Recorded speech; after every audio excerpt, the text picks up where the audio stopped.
السلام عليكم ورحمة الله تعالى وبركاته.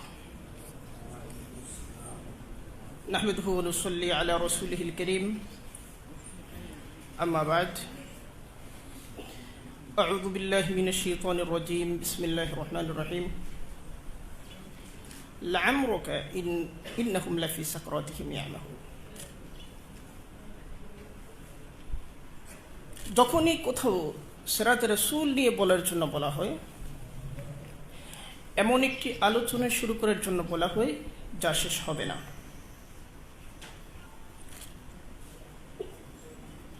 সিরাতে রাসূল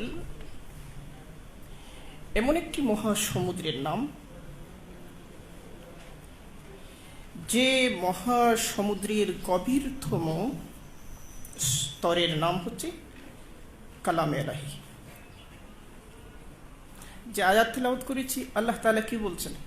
লামরুকা, আপনার জিন্দেগির কসম, নবী আলাইহিস সালামের জীবনের কসম করতেছেন আল্লাহ সুবহানাহু ওয়া তাআলা। কি সেই জীবন, যে জীবনের কসম করেন আল্লাহ তাআলা? কি সেই জীবন? কত মহিম, কত মহিমান্বিত সেই জীবন! শুধু কি সেই জীবনের কসম? যে শহরে তিনি থাকেন, সেই শহরের কসম করছেন, লা উকসিমু বিহাযাল বালাদ ওয়া আনতা হিল্লুম বিহাযাল বালাদ। যে কাপড় তার দেহের সাথে যুক্ত হয়ে গেছে, যে চাদর, আল্লাহ তাআলার উল্লেখের মধ্যে সেটাও চলে এসেছে, ইয়া আইয়ুহাল মুজাম্মাল ইয়া আইয়ুহাল মুদ্দাসসির।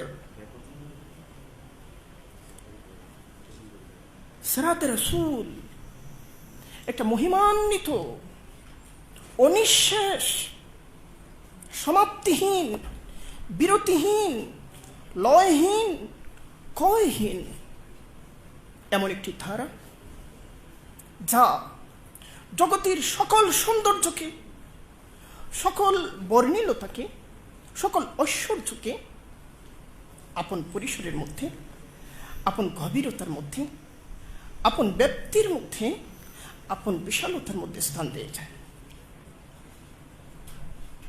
এটাকে বলা হয়েছে মাফজারুল উলুমি ওয়া মানবাউহা, সমস্ত উলুমের উদয়স্থল, সমস্ত উলুমের সূচনাস্থল। ওয়া দাইরাতু শামসিহা ওয়া মাতলাউহা, সূর্যের বিচরণ কেন্দ্র, সূর্যের প্রান্তভাগ এবং তার উদয় কেন্দ্র। আওদা আল্লাহু সুবহানাহু ওয়া তাআলা ফিহি ইলমা কুল্লি শাইইন, আল্লাহ সুবহানাহু ওয়া তাআলা এর মধ্যে সকল বিষয়ের ইলমকে আমানত রেখেছেন, গচ্ছিত রেখেছেন, তাকে উদ্ঘাটন করা আমাদের কাজ। এবং ওয়া আবানা ফিহি কুল্ল হাদিয়িন ওয়া গায়িন, সেখানের মধ্যে সকল হিদায়াত, সকল গুমরাহি, সমস্ত কিছুকে আল্লাহ সুবহানাহু ওয়া তাআলা সুস্পষ্টভাবে বয়ান করে দিয়েছেন। ফাতারা কুল্লাযী ফান্নিন মিনহু ইস্তামিদু ওয়া আলাইহি ইয়াতামিদু, ফলে সকল ফনওয়ালা, তাফসীরওয়ালা, হাদিসওয়ালা, তাসাউফওয়ালা, ফিকহওয়ালা, তারিখওয়ালা, সমস্ত ফনওয়ালা এই সিরাতে রাসূলের উপর ভরসা করেন, একে আশ্রয় হিসেবে গ্রহণ করেন, এর দিকে ফিরে আসেন, এখান থেকে শুরু করেন, এখান থেকে যাত্রা করেন এবং তাদের গন্তব্য শেষ অবধি এখানে চলে আসেন। কি আলোচনা করবো? সিরাত নিয়ে অনিঃশেষ একটি মহাসমুদ্র। সিরাতে রাসূলের বয়ানের জন্য এটাই যথেষ্ট যে কালামে ইলাহির মধ্যে আল্লাহ সুবহানাহু ওয়া তাআলা যে মহাসত্যের বিবরণ দিয়েছেন, যে রহস্যের বিবরণ দিয়েছেন, যে হাকিকতের বিবরণ দিয়েছেন, যে হেদায়েতের বিবরণ দিয়েছেন, যে নাজাতের পথ এবং পন্থার বিবরণ দিয়েছেন, যে জীবন আদর্শের বিবরণ দিয়েছেন, যে আখলাক নৈতিকতার বিবরণ দিয়েছেন, যে রুহানিয়ত আধ্যাত্মিকতার বিবরণ দিয়েছেন, যে পরিবার সমাজ ব্যবস্থার বিবরণ দিয়েছেন, আল্লাহ তাআলার পছন্দিদা যে বিশ্ব ব্যবস্থার বিবরণ দিয়েছেন, আল্লাহ তাআলার প্রিয় যে জীবনের অভিব্যক্তি এবং চিত্রায়ন করেছেন, সমস্ত সৌন্দর্যের দৃশ্যমান রূপ হচ্ছে সিরাত রাসূল। সিরাত রাসূল হচ্ছে দৃশ্যমান কোরআন, যে কথা বলে সিরাতে রাসূল হচ্ছে হাঁটতে থাকা কোরআন, সিরাতে রাসূল হচ্ছে ঘুমানো কোরআন, বসা কোরআন, বলনেওয়ালা কোরআন, জাহাদের ময়দানে লড়াইরত কোরআন, বিচারপতির আসনে ফয়সালারত কোরআন, শাসন ব্যবস্থার মসনদে বসে শাসন পরিচালনা করে নেওয়ালা কোরআন। সিরাতে রাসূল হচ্ছে মসজিদের মিম্বরের মধ্যে দাঁড়িয়ে খুতবা দেনেওয়ালা কোরআন। সিরাতে রাসূল হচ্ছে নবী স্ত্রীদের সাথে পারিবারিক জীবনের সর্বোত্তম নমুনা হয়ে ওঠা কোরআন। সিরাতে রাসূল হচ্ছে জীবনের প্রতিটি স্তরে স্তরে কোরআন জীবন্ত হয়ে যখন চলে, বলে, হাঁটে, কথা বলে, সমাধান করে, তখন যে রূপায়ণ হয় সেই রূপায়ণের নাম হচ্ছে সিরাতে রাসূল। পৃথিবীর ইতিহাসের আদি থেকে শেষ অবধি, পৃথিবীর ইতিহাসের সূচনা থেকে আজ অবধি কত ধর্ম এসেছে, চলে গেছে, কত ধর্ম এসেছে, টিকে আছে, কত মতবাদ জন্মগ্রহণ করেছে, কত দার্শনিক এসেছেন, ধর্ম প্রবর্তক এসেছেন, আইন প্রণেতা এসেছেন, বিচারক এসেছেন, শাসক এসেছেন, বিশ্ববিজেতা এসেছেন এবং সুন্দর কথা বলেছেন, এসেছেন এবং সুন্দর ফর্মুলা প্রস্তাবনা করেছেন, এসেছেন এবং জগতের সামনে কল্যাণ এবং মুক্তির কথা বলেছেন। কিন্তু সেগুলো কথা, সেগুলো লেখা, সেগুলো শব্দ, সেগুলো আলফাজ, তার জীবন্ত অবয়বটা প্রতিস্থাপিত হয় নাই, ফলে সেগুলো শূন্য গর্ব কথামালা থেকে গেছে, বাস্তব জীবনে প্রতিফলিত হয়ে পৃথিবীকে বদলাতে পারে নাই। আমরা একজন মহামানবের কথা ভাবতে পারি। মহামানব আমরা কাকে বলবো? মহামানব, গ্রেট, আরেকজন হচ্ছে গ্রেটেস্ট, সকল গ্রেটের গ্রেট যিনি, সকল শ্রেষ্ঠের শ্রেষ্ঠ যিনি। আমরা কোন মানদণ্ড দিয়ে একজনকে যাচাই করব বা চিনব বা চেনার চেষ্টা করব? একটি মানদণ্ডের কথা বলি, আমরা যে আলোচনা করব, আমরা সিরাতের ভেতরে প্রবেশ করে আলোচনা করব তা না। আমরা মুকদ্দিমার মধ্যে কিছু কথা বলব, কিছু কথা সূত্র, কিছু নুক্তা, কিছু খাত, যা দিয়ে আপনি বুঝবেন যে এদিকে আগানো যায়।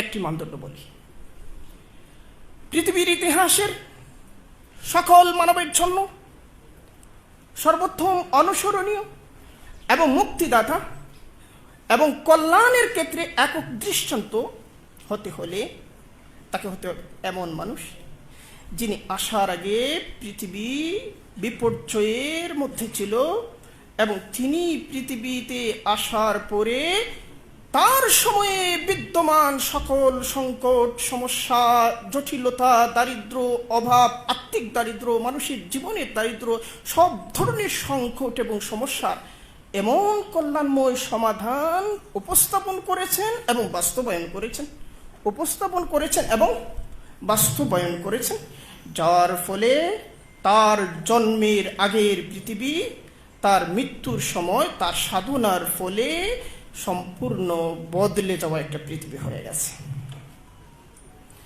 এটা যদি না হয়, একজন মহামানবের জীবনের মধ্যে এই দৃশ্য যদি আমরা না পাই, তাহলে তাকে গোটা নিখিল মানবতার জন্য মুক্তিদূত হিসেবে, ত্রাতা হিসেবে, পরিত্রাতা হিসেবে, উত্তম নমুনা হিসেবে, উসওয়াতুন হাসানা হিসেবে দাবি করতে পারি না। এবং সেটা কোনো জাতির ক্ষেত্রে ঘটলে চলবে না। যেমন হযরত ঈসা মসীহ আলাইহিস সালামের ক্ষেত্রে ঈসা মসীহের কাছে একজন গিয়ে বলেছিল যে আমরা বনী ইসরাইলের বাইরের অন্যদের ব্যাপারে কেন দাওয়াতের কাজ করছি না। ঈসা মসীহ কি বলেছিলেন? ঈসা মসীহ বলেছিলেন যে বনী ইসরাইলের বাইরে অন্যদেরকে হেদায়েতের বার্তা দেয়া এর মানে হলো নিজের সন্তানের পাত্র থেকে রুটি তুলে নিয়ে কুকুরকে দিয়ে দেয়া। কারণ ঈসা মসীহকে প্রেরণই করা হয়েছিল কেবলমাত্র বনী ইসরাইলের জন্য। যে নবী গোটা নিখিলের জন্য আসেন নাই, যে নবী সারা বিশ্বজগতের জন্য আসেন নাই, যে নবী কেবলমাত্র একটি কালের জন্য এসেছিলেন, একটি সময়ের জন্য এসেছিলেন, একটি জনগোষ্ঠীর জন্য এসেছিলেন, সেই মানুষ, সেই নবী সকল মানবতার জন্য, সেই মহাপুরুষ সকল মানবতার জন্য উসওয়াতুন হাসানা হতে পারে না। আজকে পৃথিবীতে যে সিরাত চর্চা হয় সেটা নিয়ে দুটি কথা বলি এবং এর মধ্যে উসওয়াতুন হাসানা খোঁজার ব্যাপারে আমাদের যে সমস্যা তৈরি হয় সেটা নিয়ে বলি। মহানবী সাল্লাল্লাহু আলাইহি ওয়াসাল্লামকে দুইভাবে ব্যক্ত করা যায়। একটা হলো মুহাম্মদ ইবনে আব্দুল্লাহ হিসেবে, আর আরেকটা হলো মুহাম্মদুর রাসূলুল্লাহ সাল্লাল্লাহু আলাইহি ওয়াসাল্লাম হিসেবে। মুহাম্মদ ইবনে আব্দুল্লাহ হিসেবে মহানবী সাল্লাল্লাহু আলাইহি ওয়াসাল্লামকে ব্যক্ত করার ক্ষেত্রে জাহেলিয়াতের খুব একটা আপত্তি নেই, জাহেলিয়াতের খুব একটা আপত্তি নেই। তখনই আপত্তি যখন তিনি মুহাম্মদুর রাসূলুল্লাহ হয়ে একটা হেদায়েত নিয়ে আসেন এবং বুতলান, তুগয়ান, কুফার এবং সকল জাহেলিয়াতকে চ্যালেঞ্জ করেন। আজকের দুনিয়ায় মুহাম্মদুর রাসূলুল্লাহ পরিচয় এবং তার দাবিসমূহকে পিছনে ফেলে মুহাম্মদ ইবনে আব্দুল্লাহ পরিচয় এবং তার দাবিসমূহকে প্রাধান্য দিয়ে সিরাত চর্চার একটা ধারা তৈরি হয়েছে। সিরাতের যে সমস্ত উৎস আছে সেদিকে যদি আমরা তাকাই তাহলে আমরা দেখব সিরাতের প্রথম এবং প্রধান উৎস হচ্ছে আল্লাহ তাআলার কালাম কোরআন মাজিদ, দ্বিতীয় উৎস হচ্ছে হাদিসে রাসূল, এরপরের উৎস হচ্ছে কুতুবে মাগাজি, মাগাজির কিতাব সমূহ, যুদ্ধ এবং অভিযান সমূহের কিতাব সমূহ, এরপরের উৎস হচ্ছে কুতুবে দালাইল, দালাইলুন নবুওয়াতির কিতাব সমূহ, এরপরের উৎস হচ্ছে কুতুবে শামাইল, শামাইলে নববী, শামাইলে মুহাম্মদীর কিতাব সমূহ, এরপরের উৎস হচ্ছে কুতুবে সিয়ার, সিরাতের কিতাব সমূহ, এরপরের উৎস হচ্ছে কুতুবে তাওয়ারিখ, ইতিহাসের কিতাব সমূহ। ফলে শুধুমাত্র ইতিহাসের মধ্যে নবী জীবনকে অনুসন্ধান করে ঐতিহাসিক উপাত্ত এবং তত্ত্বগুলোকে পর্যালোচনা করে এর ভিত্তিতে নবীকে উপস্থাপনের যে প্রচেষ্টা, সেটা উৎস থেকে বিচ্যুতির একটা ফসল। কারণ ইতিহাস পর্যন্ত আসার আগে আরো 5টি মহিয়ান, আরো 5টি বিশ্বস্ত সুনিশ্চিত দাব রয়েছে। সেই দাবগুলিকে এড়িয়ে যখন সিরাত চর্চা করা হয় সেখানে মুহাম্মদ ইবনে আব্দুল্লাহকে পাওয়া যায় বেশি, মুহাম্মদুর রাসূলুল্লাহকে পাওয়া যায় কম। এর অর্থ হচ্ছে এটা, মুহাম্মদুর রাসূলুল্লাহ কি ঐতিহাসিক চরিত্র না ঐশী চরিত্র? আপনারা কি বলেন? মুহাম্মদুর রাসূলুল্লাহ ঐতিহাসিক চরিত্র না ঐশী চরিত্র? ঐতিহাসিক চরিত্র না ঐশী চরিত্র? এটা খেয়াল রাখতে হবে। ঐতিহাসিক চরিত্র হিসেবে যদি আপনি দেখার চেষ্টা করেন অনেক সংকট তৈরি হবে এবং সেটাই ঘটানো হচ্ছে এখন। সিরাতের চর্চার গ্রহণযোগ্য একটা দ্বারা আছে, মামদুহ একটা দ্বারা আছে, অগ্রহণযোগ্য নিন্দিত আরেকটা দ্বারা আছে, সেটা হচ্ছে মাজমুম দ্বারা।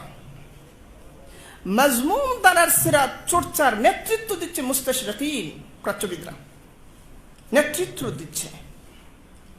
এবং এই ধারার মধ্যে সিরাতে রাসূলের বিশাল বিপুল বিস্তর মাক্তাবা তৈরি হয়েছে এবং বিশাল রচনা সম্ভার তৈরি হয়েছে। সেখানে মুহাম্মদুর রাসূলুল্লাহকে সেভাবে দেখানো হয় না যেভাবে আল্লাহ তাআলা দেখিয়েছেন, সেভাবে দেখানো হয় না যার মাকাম ছিল ফাকানা কাবা কাউসাইনি আদনা, ফাকানা কাবা কাউসাইনি আও আদনা ছিল যার মাকাম। আল্লাহর সাথে যার সম্পর্ক ছিল সুম্মা দানা ফাতাদাল্লা, যার সফর ছিল সুবহানাল্লাযী আসরা বিআবদিহি লাইলাম মিনাল মাসজিদিল হারাম ইলাল মাসজিদিল আকসা, যার জেহনের পবিত্রতা, যার চিন্তার পবিত্রতা উল্লেখ করতে আল্লাহ তাআলাকে কসম করে উল্লেখ করতে হয়, নুন ওয়াল কালামি ওয়া মা ইয়াসতুরুন, এরপরে বলতে হয় মা আনতা বিনিআমাতি রাব্বিকা বিমাজনুন। সেই সত্তাকে ব্যক্ত করা হয় না যার সম্পর্কে আল্লাহ তাআলাকে কসম করে বলা লাগে ওয়া ইন্নাকা লাআলা খুলুকিন আযীম, যার সম্পর্কে কসম করে আল্লাহ তাআলা বলেন, যার সম্পর্কে আল্লাহ তাআলা ঘোষণা করেন আলাম নাশরাহ লাকা সাদরাক ওয়া ওয়াদা'না আনকা ওয়িজরাক আল্লাযী আনকাযা যাহরাক ওয়া রাফা'না লাকা যিকরাক ওয়া রাফা'নাহা লাকা যিকরাক। সেই সত্তাকে সেখানে পাওয়া যায় না, আড়াল করা হয়, নিচে ফেলা হয় এবং মহানবীর সিরাতকে, মহানবীর নবুয়তকে, মহানবীর দাওয়াকে, মহানবীর মিশনকে দেখানো হয় এমন একটা মিশন হিসেবে যা একজন অত্যন্ত সুচতুর রাজনীতিবিদ, একজন অত্যন্ত বুদ্ধিদীপ্ত পলিটিশিয়ান, কূটনীতিবিদ, একজন অত্যন্ত সফল দক্ষ সমর নেতার অভিযান হিসেবে, মিশন হিসেবে, সাধনা হিসেবে, যিনি তার সময় সমাজ পরিস্থিতিকে পর্যবেক্ষণ করে বুঝতে পেরেছিলেন এইরকম একটি উম্মিদের সমাজে, এইরকম একটি নিরক্ষরদের সমাজের মধ্যে যদি বিপ্লব আনতে হয় তাহলে আল্লাহর নামে কিতাবের দাবি করেই বিপ্লব আনা যাবে। মানে এটা ছিল তার বুদ্ধিদীপ্ত একটা সিদ্ধান্ত। মার্গুলিয়াত একজন প্রাচ্যবিদ এবং বহু ভাষাবিদ, কোরআন হাদিস অধ্যয়ন করেছেন, আরবি ভাষা শিখেছেন, ফার্সি শিখেছেন, উর্দু শিখেছেন এবং উলুমে হাদিস নিয়ে চর্চা করেছেন। মারগুলিয়ত মহানবী সাল্লাল্লাহু আলাইহি সাল্লামের প্রশংসা করতেছেন কিভাবে? বুহাইরা পাদ্রীর সাথে আল্লাহর হাবিবের সাক্ষাৎ হয়েছিল বলে একটা দুর্বল বর্ণনা রয়েছে। বুহাইরা পাদ্রীর সাথে সিরিয়া সফরকালে নবী আলাইহিস সালামের সাক্ষাৎ হয়েছিল। বুহাইরা পাদ্রী মারগুলিয়তের দাবি অনুযায়ী ছিলেন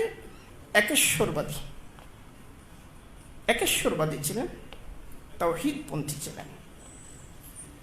মারগুলিয়ত দেখাচ্ছেন মুহাম্মদ কতই না মেধাবী ছিলেন এবং তার আখজ করার গ্রহিষ্ণুতার ক্ষমতা এত বেশি ছিল যে এই ক্ষণিকের জন্য বুহাইরা পাদ্রীর সাথে তার যে সাক্ষাৎ হয়েছিল সেখান থেকে তাওহীদের যে মন্ত্র লাভ করেছিলেন, পরবর্তী জীবনে কত চমৎকারভাবেই না তাকে তিনি প্রতিফলিত করলেন।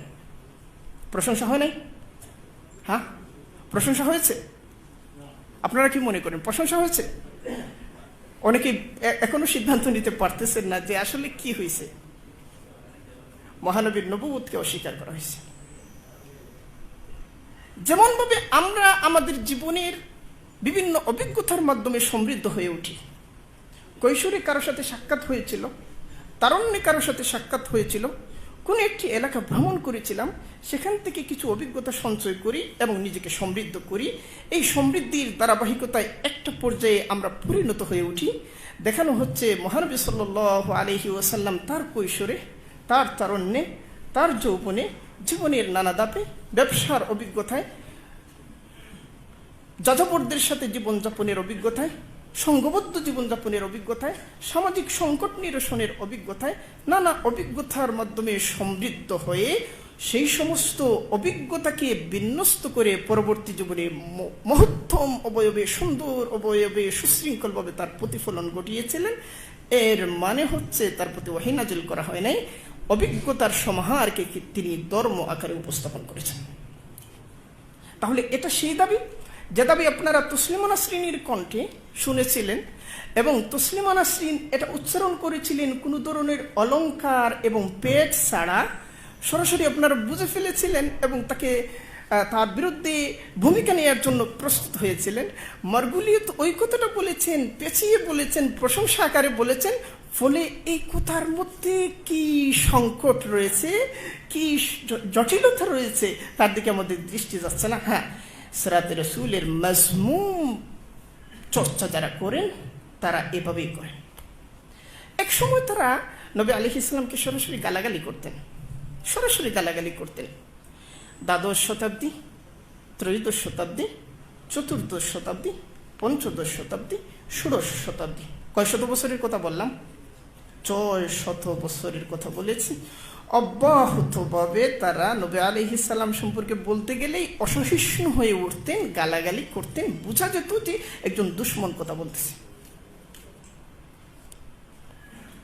সপ্তদশ শতকে, অষ্টাদশ শতকে, 19 শতকে তারা দেখলেন না, এভাবে হয় না।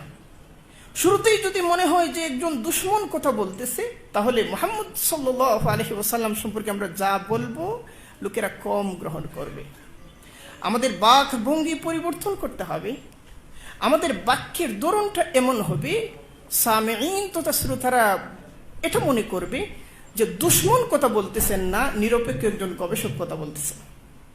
যখন শ্রোতার অন্তরের মধ্যে এই প্রত্যয় তৈরি হয়ে যাবে যে নিরপেক্ষ একজন গবেষক কথা বলতেছেন, তখন সে শোনার জন্য আসক্ত হবে না নিরাসক্ত হবে? আসক্ত হবে, তখনই কাজ করবে, তখনই কাজ করবে। ফলে আমরা দেখি সপ্তদশ, অষ্টাদশ, 19 শতকে এবং এই সময় পর্যন্ত এই মাজমুম সিরাত চর্চা, নিন্দিত সিরাত চর্চাটা, অগ্রহণযোগ্য সিরাত চর্চাটা দুশ্মনীর আকারে হাজির না হয়ে গবেষণার আকারে কি হচ্ছে? হাজির হচ্ছে। গবেষণার আকারে হাজির হচ্ছে। এই অনুশীলনের মাধ্যমে নবী আলাইহিস সালামের সমস্ত কৃতিত্বকে একজন ব্যক্তি মানুষের কৃতিত্ব হিসেবে দেখানো হয়। একটু লক্ষ্য করেন নবী আলাইহিস সালামের কৃতিত্বের দিকে, একটু লক্ষ্য করেন। জন্ম হলো 570 খ্রিস্টাব্দে, নবুয়ত লাভ করলেন 610 খ্রিস্টাব্দে, হিজরত করলেন 422 খ্রিস্টাব্দে, ইন্তেকাল করলেন, দুনিয়া থেকে বিদায় হয়ে গেলেন 432 খ্রিস্টাব্দে। 422 খ্রিস্টাব্দে মদিনায় হিজরত করার পরে ইসলামী রাষ্ট্রের গোড়াপত্তন হলো। মাত্র একটি রাষ্ট্রের গোড়াপত্তন হলো। এই নব জন্মগ্রহণকারী নবজাত একটি রাষ্ট্র মাত্র 10 বছরের সময়কালের ভিতরে এত বিশাল হলো, এত বিপুল হলো, এত বড় হলো, প্রশস্ত প্রসারিত হলো, যার আয়তন হয়ে গেল 10 লক্ষ বর্গমাইল। আয়তনটা কত? 10 লক্ষ বর্গমাইল। বাংলাদেশের আয়তন কত? 56,000 বর্গমাইল। মাত্র 10 বছরের পরিক্রমায় এমন একটা রাষ্ট্র তৈরি হলো যে রাষ্ট্রের আয়তন 10 লক্ষ বর্গমাইল। এটা কিভাবে সম্ভব? এই রাষ্ট্র প্রতিষ্ঠা করার জন্য তাকে চতুর্দিকের শত্রুদের মোকাবেলা করতে হয়েছে। সমস্ত জাহেলি ব্যবস্থার বিরুদ্ধে মোকাবেলা করতে হয়েছে। কারোর সাথে আপোষ করা হয় নাই, সবার সাথেই মোকাবেলা করা হয়েছে। এই মোকাবেলার মধ্যে অব্যাহতভাবে গাজওয়া, সারিয়া, ছোট বড় সহ সমস্ত মিলিয়ে অনেক ঐতিহাসিকের মতে 80+, মানে 80টির চেয়ে বেশি, কেউ একটু কম কেউ একটু বেশি বলেছে, এতগুলো যুদ্ধ করতে হয়েছে কিংবা পরিচালনা করতে হয়েছে। সমস্ত যুদ্ধের মধ্যে মুসলিম পক্ষের শহীদ এবং কাফের পক্ষের নিহত মিলিয়ে মোট নিহতের সংখ্যা হলো 1018। মোট নিহতের সংখ্যা 1018। যারা বাড়ানোর চেষ্টা করেছেন, বাড়াতে বাড়াতে সর্বোচ্চ 1200 পর্যন্ত নিতে পেরেছেন। বাংলাদেশে 1 বছরে সড়ক দুর্ঘটনায় যত মানুষ মারা যায় 1018-র চেয়ে অনেক বেশি।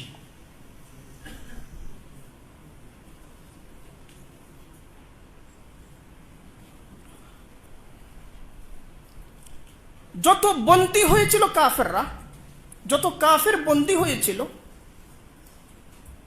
মাওলানা সালমান সুলাইমান নদভী রাহিমাহুল্লাহু তাআলা তার একটি অসাধারণ সিরাত গ্রন্থ হচ্ছে রাহমাতুল লিল আলামিন।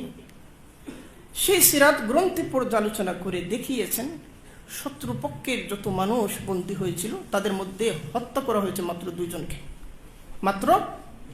মাত্র মনে রাখেন, সংখ্যাগুলো মনে রাখেন।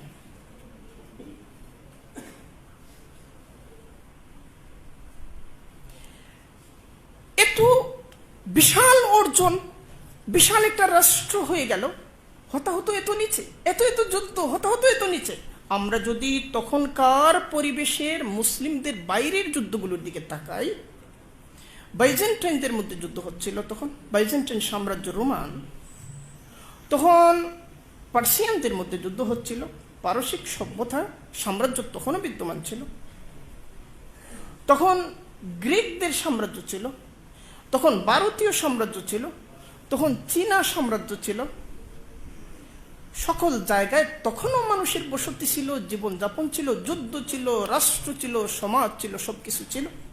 মহানবী সাল্লাল্লাহু আলাইহি ওয়াসাল্লাম এই মাত্র কয়েক বছরের সময়কালে যে রাষ্ট্র গঠন করলেন, সেখানে মানব অধিকারের এমন প্রতিষ্ঠা দেয়া হলো, নারী অধিকারের এমন প্রতিষ্ঠা দেয়া হলো, শিশু অধিকারের এমন প্রতিষ্ঠা দেয়া হলো, পারিবারিক জীবনের এমন বিন্যাস দেয়া হলো, সামাজিক জীবনের এমন সংস্থাপন করা হলো এবং রাষ্ট্রীয় জীবনের এমন ভারসাম্যপূর্ণ ইনসাফ ভিত্তিক রূপায়ণ গঠানো হলো।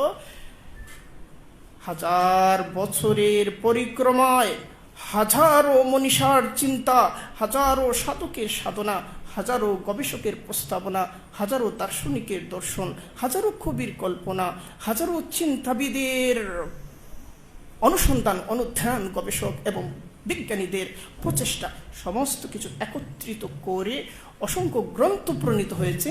এরকম একটা রাষ্ট্র ব্যবস্থার নজির না পৃথিবীর ইতিহাসে আগে পাওয়া যায়, না পৃথিবীর ইতিহাসে পরে পাওয়া যায়। এই সাফল্য কিভাবে অর্জিত হলো? সমস্ত ঐতিহাসিক hayran, সমস্ত ঐতিহাসিক hayran, এটা কিভাবে সম্ভব? তারা বলে এই জায়গায় এসে নানা ব্যাখ্যা দেওয়ার চেষ্টা করে, নানা ব্যাখ্যা দেওয়ার চেষ্টা করে, বলে না, মুহাম্মদের কৃতিত্ব এই জায়গায়, এখানেই কৃতিত্ব। কত সফল তিনি, ধর্মীয় জীবনেও সফল, ধর্মনিরপেক্ষ জীবনেও সফল। একজন ঐতিহাসিক আছেন পাদ্রি বসওয়ার্থ স্মিথ। আমাদের অনেক মুসলিম লেখক আছেন, তারা কি করেন যে প্রায় দেখা যায় অমুসলিম মনীষীদের বক্তব্য আমাদের নবী সম্পর্কে কে কি বলেছেন, আমাদের নবী সম্পর্কে অমুক অমুসলিম মনীষ এই কথাটা বলেছেন, অমুক অমুসলিম মনীষ এই কথাটা বলেছেন, উইলিয়াম মুর এই কথাটা বলেছেন, বসওয়ার্থ স্মিথ এই কথাটা বলেছেন, এরপরে কন্টিওয়েল স্মিথ, উইলফ্রেড কন্টিওয়েল স্মিথ এই কথাটা বলেছেন। এইভাবে তাদের বিচ্ছিন্ন কথাগুলো এনে আমরা দেখাতে চাই যে মহানবীর মর্যাদা, মহানবীর সম্মান এবং মহিমা প্রতিষ্ঠিত। কিন্তু এই কথার আগে কি ছিল, পরে কি ছিল, এই এবং যে গ্রন্থে এই কথাটা লেখা হয়েছে, এই গ্রন্থটার মধ্যে নবীর বিরুদ্ধে কি কি বিষ রয়েছে, কি কি বিষাক্ত উপাদান রয়েছে, কি কি অস্বীকৃতি রয়েছে, কি কি অপমান এবং অবমাননা রয়েছে, সেই বিষয়গুলো সম্পর্কে আমরা যদি সচেতন থাকতাম, তাহলে নবীর মহিমা প্রমাণ এবং প্রতিষ্ঠার জায়গায় এই নাপাক নামগুলো উচ্চারণের সময় আমরা লজ্জিত থাকতাম।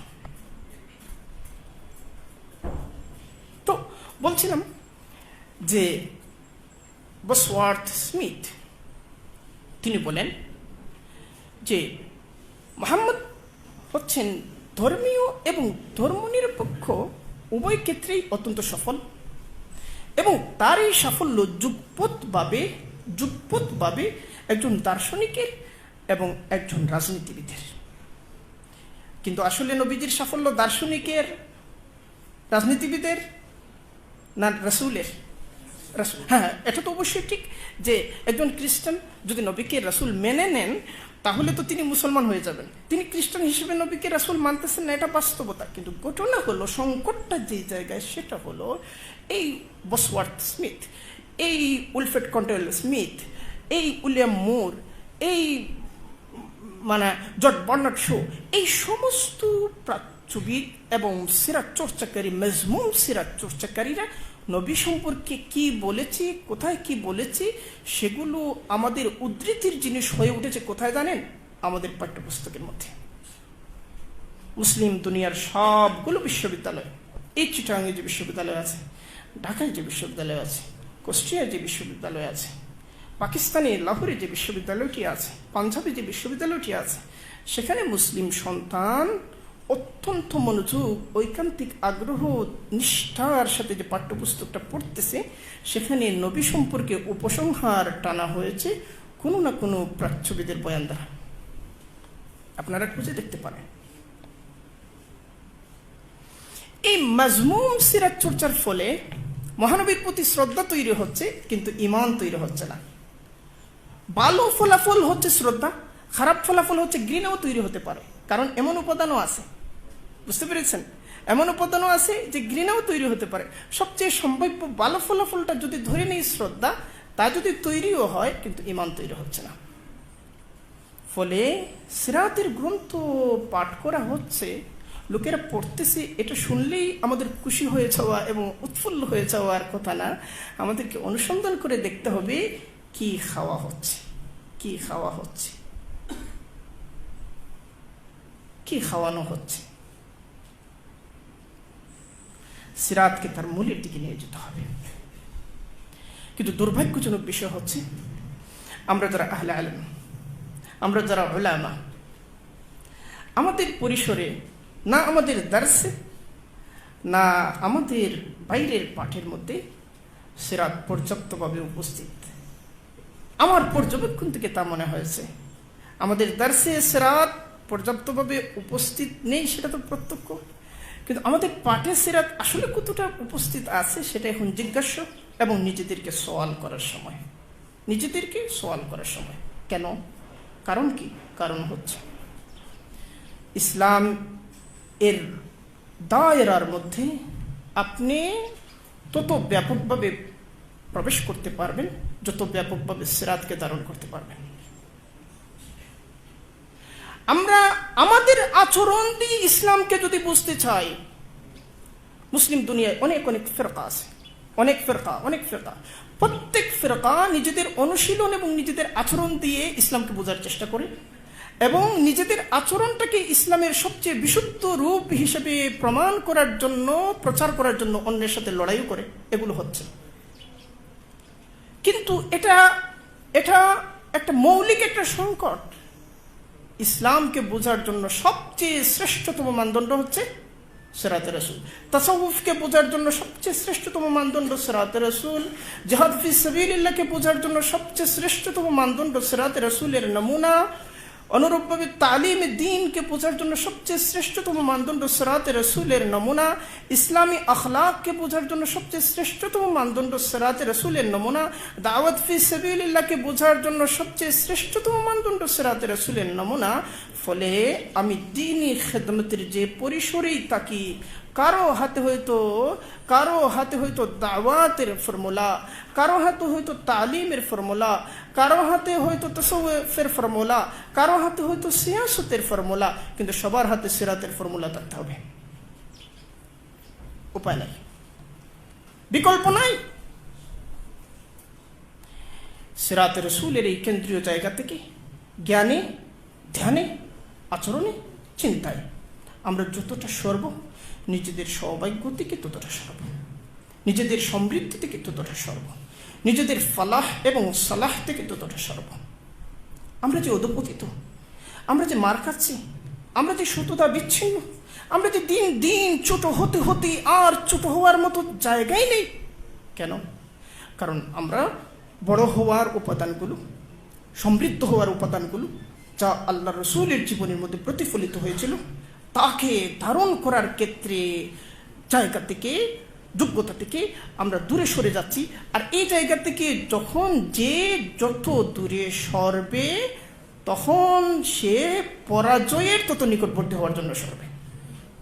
আমাদের সকল লোকের দাওয়াই হচ্ছে সিরাতে রাসূল। সিরাতে রাসূল সাল্লাল্লাহু আলাইহি ওয়াসাল্লামকে ধারণ করার, উপলব্ধি করার, বোঝার তৌফিক আল্লাহ সুবহানাহু ওয়া তাআলা আমাদেরকে দান করুন। এটা এমন এক বিশাল মহাসমুদ্র, সবাই হয়রান হয়ে গেছে। যারা দুশ্মন তারাও হয়রান হয়ে গেছে। দুশ্মনদের জবানিতে এইভাবেও তারা বলেছেন যে কি আশ্চর্য ব্যাপার যে আমরা ঈসা মসিহকে খোদার বেটা বলেছি। খ্রিস্টানরা ঈসা মসিহকে কি বলেছে? খোদার বেটা বলেছে। ওয়াকালাতিল ইয়াহুদ উযাইরুন ইবনুল্লাহ ওয়াকালাতিন নাসারাল মাসীহ ইবনুল্লাহ, মাসীহ ইবনুল্লাহ তারা বলেছে, কিন্তু হযরত ঈসা মসিহের পূর্ণাঙ্গ জীবনী রচনা করতে পারে নাই। ঈসা মসিহকে খোদার বেটা বলেছে, গির্জার মধ্যে তার প্রতিমা স্থাপন করেছে উপাসনা করে, কিন্তু পূর্ণাঙ্গ জীবনীটি রচনা করতে পারেনি। ঈসা মসিহের পূর্ণাঙ্গ জীবনী নাই, গৌতম বুদ্ধের পূর্ণাঙ্গ জীবনী নাই, শ্রীকৃষ্ণের পূর্ণাঙ্গ জীবনী নাই। সকল ধর্ম প্রবর্তক যারাই আছেন, কারো পূর্ণাঙ্গ জীবনী ঐতিহাসিক প্রামাণ্যতার ভিত্তিতে নাই। আর নবীজির কথা আমরা বলেছিলাম যে ঐতিহাসিক প্রামাণ্যতা হচ্ছে নবী জীবনের কততম স্তর? হ্যাঁ, কমপক্ষে ৫ম স্তর। এর উপরে আরো ৪টা স্তর আছে, আরো ৫টা স্তর আছে, আরো বাড়ানো যায়। তাফসীর যদি আজান হয়ে গেছে, এবং আমি শুরুতেই বলেছিলাম আসলে শেষ করা যাবে না, শুরু করা গেল। আল্লাহ সুবহানাহু ওয়া তাআলা আমাদেরকে তৌফিক দান করুন। আসসালামু আলাইকুম ওয়া রাহমাতুল্লাহ।